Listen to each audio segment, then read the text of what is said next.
Good day to all my friends, subscribers, and viewers. We have a new listing.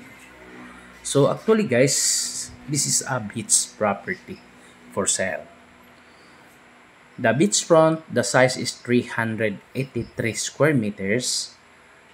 So katong gahawid sa beach mo ni ang 383 square meters with a clean title. And the other side is 985 square meters. Still clean title. Kay ang sistema ni guys kay nabuak man sa karsada ang yahang yuta. So naduha ka lote. So karon ni kini nga beach guys. Beach gihapon ang sitwasyon niya pero naalay nakaharang na sa binag-uhay na bagay. Ang government naghimo sila og protection sa atubangan. So mura giprotektahan nilang front ang kini nga lugar. So by the way guys, the location is Bian Onedo, Bohol. So it's a northern part of Bohol province. So northern part of Bohol province ni guys. Kini Bian Onedo. Then the government na sila gihimo nga project to protect the kanang mga people around ba nya man ila na come out siguro sa ilahang decision nga ibutangan nila og murag depensa sa gitawag og tidal wave for example or tsunami ba for example mo na siya dako nga harang instead nga maka go around pata sa unahan unta. Pero karon tay mahimo ang gobyerno. So manay na sitwasyon guys.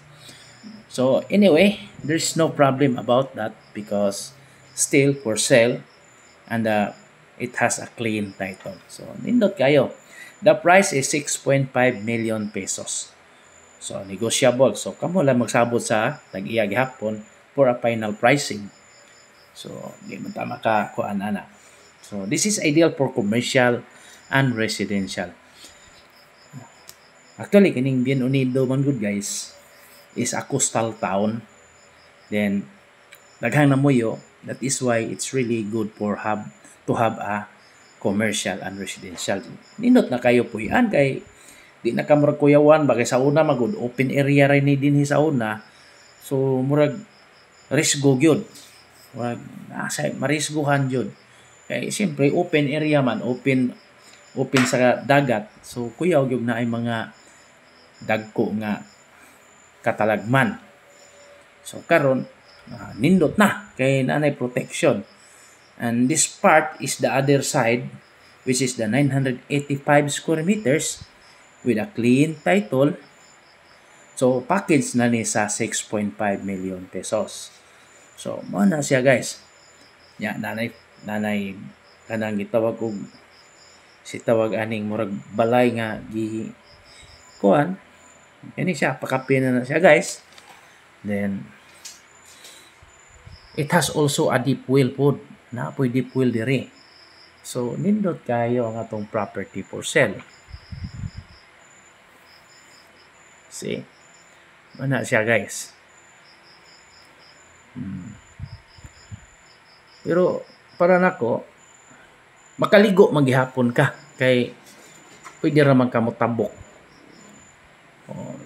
Biwok naman na siya, mahog naman na siya biwok. Kanang nakaharang.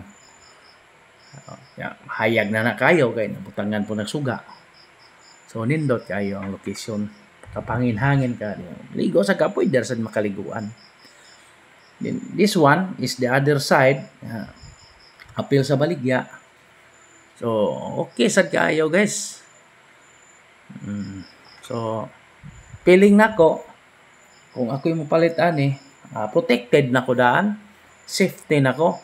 Di na ko mabalaka kay na may protection. Maligo kog dagat, pwede rasad ko mo tabok atong dagat kay sa other side dagat naman yun.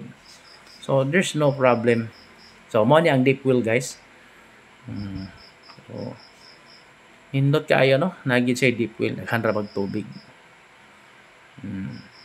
So very nice property for sale.